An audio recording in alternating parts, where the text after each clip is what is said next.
Your turn, Yugi boy. What is up, guys? This is Alintheayoh coming at you today with an update to Skull Servant, but a bit of a different one. This is a build that I have nicknamed Skull Fluff. That is right, so this is a little fluffle engine that is being included in here. Make sure to stay to the end because there is an absolutely epic replay of what this deck can do, so make sure to stay tuned for that. But without further ado, we're going to go straight into it.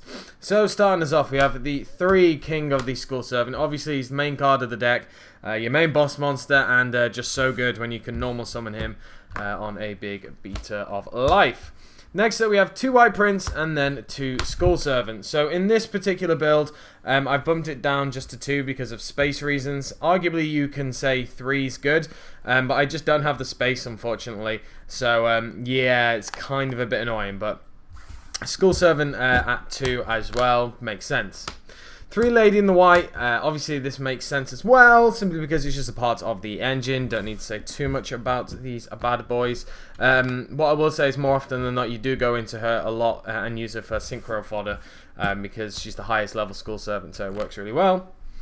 3 White Mare, you banish a lot in this deck and you can kind of get rid of your monsters very easily, so White Mare is a pretty solid one at that. And at 3, I just love it. 3 Uni Zombie, one of the main cards of the deck, and the reason why I love it so much. Card is just amazing, helps speed up the deck through, God, a mental amount of speed, as we all know. And yeah, just in general, the card is amazing. So we have it at 3. Then we have 3 Mizuki. 3 Mizuki, again, standard. You abuse this card as much as possible, simply because it allows you to bring back your Uni-Zombies, bring back your big Skull Servant beaters and all this. So, finally, for the kind of, this is the non-generic monster, well, the generic monster is Mathematician, just playing it at 1 because it is at 1. So, yeah. So, going on to the Fluffle engine, we have 3 Fluffle Bear. So, the reason why we have 3 Fluffle Bear, I'll tell you right now. This whole engine is for the draw engine with Fluffle Wings and Toy Vendor. So, having 3 Fluffle Bear makes sense because you want to search your Toy Vendor as quickly as possible.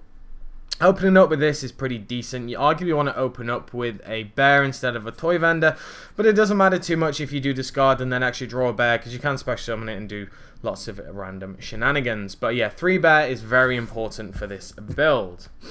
Next up, we have 2 Fluffle Wings. Now, you might be thinking, why am I not playing 3? 3 clogs so much. So I've just got 2 Fluffle Wings, and it actually works really well. Card's just kind of brutal with with Toy Vendor. So the whole thing is, if you open up these 2, it's kind of stupid because you ditch bear to get Toy Vendor, activate Toy Vendor, discard wings, draw whatever, probably discard something, and then you activate the effect to get the draw. So yeah, it's really, really good. Helps speed up the engine really nicely. Yep. And then finally, a single Fluffle Dog. This is just to get to any pieces that I need, to be honest. And also, being a level 4, it's actually really nice because you only have to activate Uni-Zombies effect once to be able to go into your level 8 synchros. So yeah, really, really good. Actually works out brilliantly at 1. I'm really happy about it. So next up for the spell cards, as you would expect, we have the 3 Toy Vendor. It's not too much of a bad thing drawing Toy Vendor. As I said earlier, but it's one of the cards you need to get to. As I said, the whole point is you have bear, discard the bear, set the Toy Vendor, activate the Toy Vendor, discard the wings, and then you banish the wings, banish the bear, then you draw, pop Vendor, draw again, and then you search off a Vendor, which you'll probably be searching another wings or something like that if you depend on how you want to set up. It's pretty decent, and it's really nice because it actually speeds the deck up an insane amount. So yeah, having these 3 is really, really nice, and I do so love them. Then going on to some of the generic stuff. 2, Allure of Darkness, rip my non-ultimate rare. I still don't have it. It's really irritating. But I've been on a bit of a random hiatus from getting cards, so that is why. But I'm going to be getting it soon, hopefully. So, Allure of Darkness, yeah, what do you need to say, honestly? It's so good. 2 Twin Twister. We want to get rid of back row. Also works really well with, obviously, if you've got wings or anything in your hand that will be decent for discard fodder. So yeah, Twin Twister is just kind of a no-brainer, this format. Obviously, in this deck, it runs better than Mystical Space Typhoon. Next up, we have 2 Instant Fusion. Not running 3, don't have space for it, and also I only have 2 targets. So Personally, I just like having 2 and 2, depending on what type of deck you're running, but it's not needed instant fusion in this deck, but it adds so many good plays to it, which you will actually see in the replay. So, yep. The one foolish burial, you know, you want to send stuff to the graveyard. It makes sense. This could probably go up to like 2 in the next list, and so can this. And I would, that's selfishly talking, because this deck would get an insane boost. And then one burial, because you can only play one. You play it at their maximum amount possible. And then going on to the traps, we have 3 solemn strike, and then the 1 solemn warning. So the solemn brigade is just pretty standard. This deck kind of, or this version of the deck kind of likes to spit out big monsters as quickly as possible and then protect as much as possible.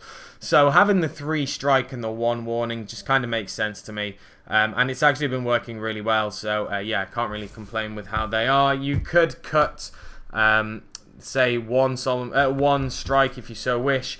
But yeah, they're kind of important. A lot of people ask me saying, what would you replace, because they can't afford the strikes. Honestly, it's very difficult. I'd include things like maybe Divine Wrath. Divine Wrath could work pretty well in this deck, depending on how you want to run it. But like things like Fiendish Chain, or in fact, Fiendish Chain is probably not a good thing considering Twin Twisters around. Anything like a counter trap like Divine Wrath or a breakthrough skill that can't be really disrupted by on activation by a Twin Twister is a good idea. So there's a couple of tips for you. So going on to the extra deck, we have the 1 Trishula Dragon and the Ice Barrier. No surprises there.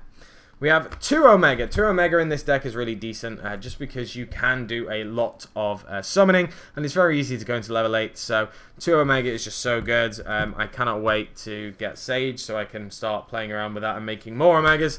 The 1 Void Ogre Dragon, in the replay I actually make a Void Ogre Dragon, so yeah, well, the board's pretty mean, if I'm completely honest. You'll have to watch it. The 1 Beals, this is just good against Rogue or anything like that that people struggle against with not being only being able to destroy stuff.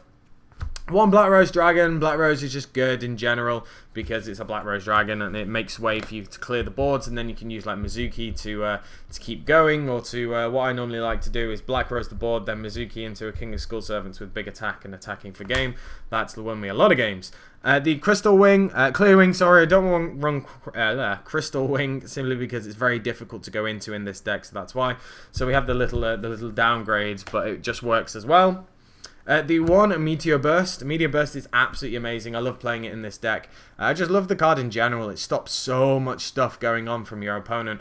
And it just means that when they feel safe, that nothing's going to happen to them, you can just bring out this bad boy, bring out a big king or anything like that, and yeah, go absolute ham.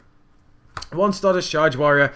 This is the card I chose for the level 6s simply because it allows me to keep drawing and maybe even get into the final piece of my combo with the Fluffles. So yeah, it's pretty decent. Can't really argue with it. And then finally, the 1 Dragon Rebirth, simply because this card puts a lot of pressure on your opponent. What I mean by that is, if you're in a bit of a pickle, but you have decent stuff in the graveyard, you can just summon this in a defense mode and then just wait, and maybe they might even have something useful in their graveyard. So, you know, it's pretty good. One time, I just like stealing my opponent's ships if they are in there of Cosmo or anything like that. It's pretty funny. So, this is still a pretty good card. Going on to the Xyz, we have the 1 Leviair. Leviair is an important one, just the way that you work in this deck. You can get back a level 1 or level 3 with bears, or even a level 4 depending on what you banish with wings and all that. So it's actually a very important card for extending plays. The 1 Dante. Dante just works really well in this. As I said, level 3s are pretty easy to go into, so they're the level 3s. The 1 Ghost Trick Duelan, because I run, which you'll see in a second, the Instant Fusion targets and also level 1s and wings, all good. The 1 Norden, and then finally the 1 Thousand Eyes Restrict. So this is what I meant by the Instant Fusion targets. Thousand Eyes Restrict is always good. Obviously, Thousand Eyes Restrict, the main combo I do with Thousand Eyes Restrict is Instant Fusion into it, take your opponent's monster, summon like a level 1, overlay into this bad boy. And then what some of the best plays, the most profitable plays, will be going into Thousand Eyes Restrict, taking a monster, summoning White Prince, overlaying into this, then detaching the white prints to get its effects, so on and so forth. So you see how it all works. But yeah, these two are just great in Northern. I use it quite disgustingly in the replay, which you'll see soon. So yeah, it's just a really fun deck in general, and these cards are very important to it. So that is it, guys. Let me know down in the comment section below what you think of the deck. As I said, it's a really super fun deck.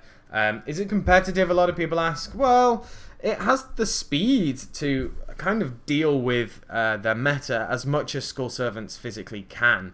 So it's always an interesting one. Just feel free to play around with the deck and just have a bit of a go. A lot of people don't really understand how the deck runs. That's why I'm going to have replays at the end, obviously, as always.